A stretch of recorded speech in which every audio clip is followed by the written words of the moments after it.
মই নলবাৰীৰ বিজেপিৰ জিলা অফিচত মই ভাৰতীয় জনতা পাৰ্টিত যোগদান কৰিম বুলি ভাবিছো। মই এইকাৰণে যোগদান কৰিম বুলি ভাবিছো কাৰণ যিহেতু মই দেখিলো যিটো মানে বংশবাদৰ যিটো ৰাজনীতি, এই ৰাজনীতিক যদি উফাৰাব লাগে তেতিয়াহ'লে ভাৰতীয় জনতা পাৰ্টি এক নম্বৰ পাৰ্টি, যিটো পাৰ্টিয়ে কমচে কম মানে এইবিলাক মানে যিটো বংশবাদৰ যিটো ৰাজনীতি উফাৰাব পাৰিব বুলি মই ভাবো। আৰু সেইকাৰণে মই আজি 7টা বজাত জইন কৰিম। আৰু শুনিব পোৱা মতে অসম চৰকাৰৰ কেবিনেট মন্ত্ৰী জয়ন্ত মল্ল বৰুৱা ডাঙৰীয়া উপস্থিত থাকিব বুলি মই জানিব পাৰিছো।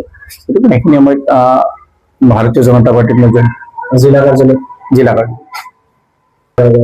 মই পুনৰবাৰ কৈছো, চাওক মই এতিয়া এটা কথা কওঁ, যদি মই দল ত্যাগ কৰাৰ ফলত যদি সভাপতি যদি ফোনটো ৰিচিভ কৰা হয়, যদি মই দল ত্যাগ কৰাৰ পিছত যদি দলৰ নিষ্ঠাবান যিখিনি ৰাজ্যিক লেভেলত কাম কৰি থকা ব্যক্তিসকলৰ, মই সকলোৰে কোৱা নাই যে সকলোৰে ফোন ধৰা মানে সম্ভৱ নহয়, কিন্তু ৰাজ্যিক লেভেলত যিখিনি মানুহে কাম কৰি আছে, যিয়ে দলটোক সঁচা অৰ্থত আগুবঢ়াই নিয়াৰ কাৰণে অকণমান হ'লেও কাম কৰিব বিচাৰে, তেওঁলোকৰ ফোনটো ৰিচিভ কৰা বা হোৱাটছএপৰ মেছেজটো যদি তেখেতে ৰিপ্লাই কৰে, তেতিয়াহ'লে দলৰ ডেফিনেটলি ভাল হ'ব। মই তেখেতক এইটোৱে কথা ক'ম যে ৰজা হৈ থকাতকে ৰাজসিংহাসনৰ অলপ নামি আহি সাধাৰণ ৰাইজৰ লগত অলপ মিলক, সাধাৰণ ৰাইজৰ দৰে আচৰণ কৰক।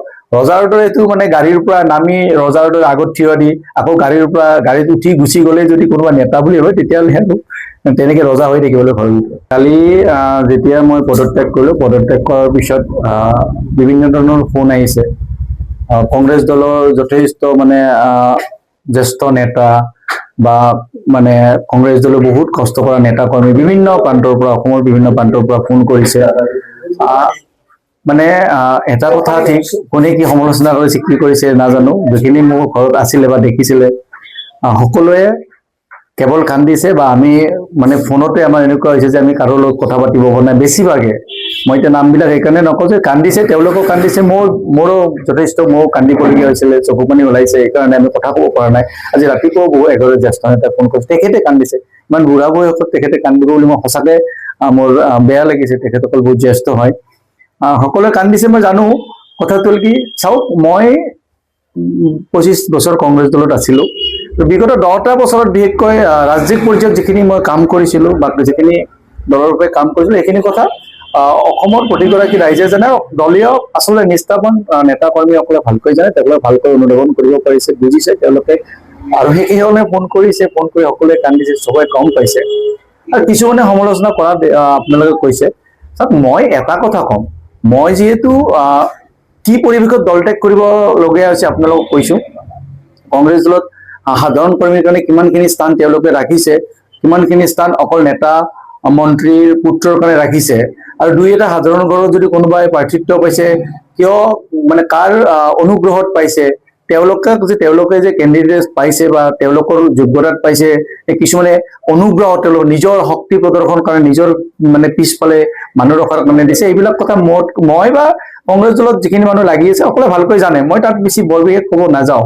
খালি মই এটা অনুৰোধ কৰিম বা কম যে যদি মোক সমালোচনা কৰিলে দলটোৰ উত্তৰণ ঘটে, মোক যদি ধৰক নানা ধৰণৰ গালাজ পাৰিলে, বদনাম কৰিলে, যদি দলটোৰ নতুন যুৱ প্ৰজন্মই, সাধাৰণ ঘৰৰ পৰা উঠি অহা যুৱ প্ৰজন্মই যদি উপযুক্ত সন্মান পায়, বা মোৰ যদি ভাৱমূৰ্তি ম্লান কৰিব বিচাৰিলে যদি, তেতিয়াহ'লে ধৰক এই যিবিলাক নেতাই কংগ্ৰেছ দলটো ধ্বংস কৰিছে, বিগত 15টা বছৰ দুৰ্নীতি কৰি ধ্বংস কৰিলে, আৰু এতিয়াও তেওঁলোকৰ মানে নিজৰ পুতেকক মানে টিকেট দি পেলাই যিটো দলবিলাক ধ্বংস কৰিব বিচাৰিছে, তেওঁলোকে যদি মানে মোৰ ভাৱমূৰ্তি ম্লান কৰিব বিচাৰিলে, যদি সেইসকল নেতাই যদি নিজৰ সতি সন্ততিৰ যদি টিকেট বিলাক প্ৰত্যাহাৰ কৰি সাধাৰণত কাম কৰা, সঁচাকৈ কষ্ট কৰি মানে দলৰ হকে কাম কৰা, সাধাৰণ ঘৰ বুলি কথা নাই, ধনী ঘৰলৈ কোনো কথা নাই, যদি দলৰ হকে সঁচাকৈ কাম কৰা নিষ্ঠাবান কৰ্মীসকলক যদি তেনেকুৱা সন্মান দিয়ে বা টিকেট দিয়ে,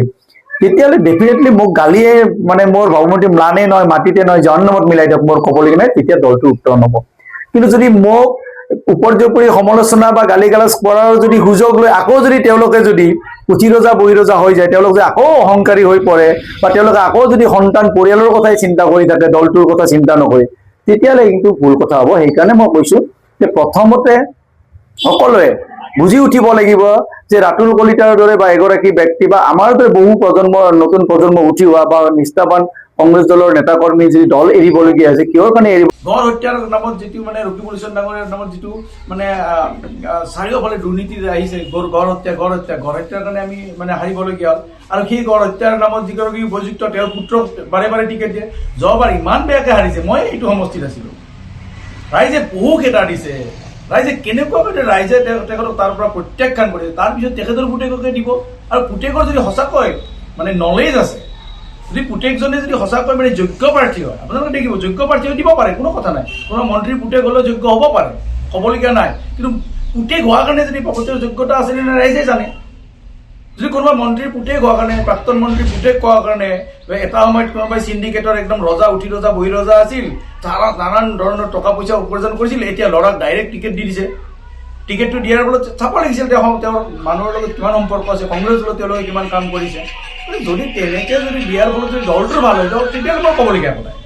মই দলটো এইকাৰণে ত্যাগ কৰিছোঁ, সঁচা কথা যে মই সাধাৰণ ঘৰৰ কৰ্মী হিচাপে দলত নিষ্ঠাৱান কাম কৰি পেলাই মই যিটো অপমান বোধ কৰিছোঁ, টিকেট পোৱা নোপোৱাটো ডাঙৰ কথা নহয়। টিকেট নোপোৱাৰ কাৰণে মইতো 3বাৰে টিকেট পোৱা নাই, এইবুলিতো মই টিকেট নোপোৱাই পেলাই মই 3বাৰেতো মই দল ত্যাগ কৰা নাছিলোঁ।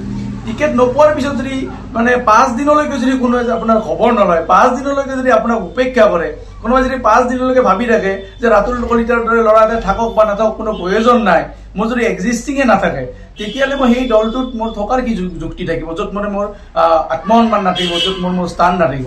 সেইকাৰণে মই এইটো সিদ্ধান্ত লৈছোঁ। ভৱিষ্যত কি হয় মই ক'ব নোৱাৰোঁ, কাৰণ এইকাৰণে যে মই তাতে সেৱা কৰি থৈ গুচি আহিছোঁ। মোৰ যিখিনি আশা আকাংক্ষা আছিলে, মই দলটোত থাকি পেলাই মই যিটো ভৱিষ্যতৰ সপোন দেখিছোঁ, সেই সপোনবোৰ মোৰ যিহেতু চুৰমাৰ আছে, গতিকে মই নতুন সপোন দেখাৰ মোৰ মতে প্ৰশ্ন নুঠে। বাকী যি হয় দেখা যাব। আপুনি বিচৰা বাতৰি পাব কেৱল নিউজ 18 এপত। নিউজ 18 এপ ডাউনলোড কৰিবলৈ স্কেন কৰক এই QR কোড। গুগল প্লে ষ্টৰতো পাব এই নিউজ 18 এপ।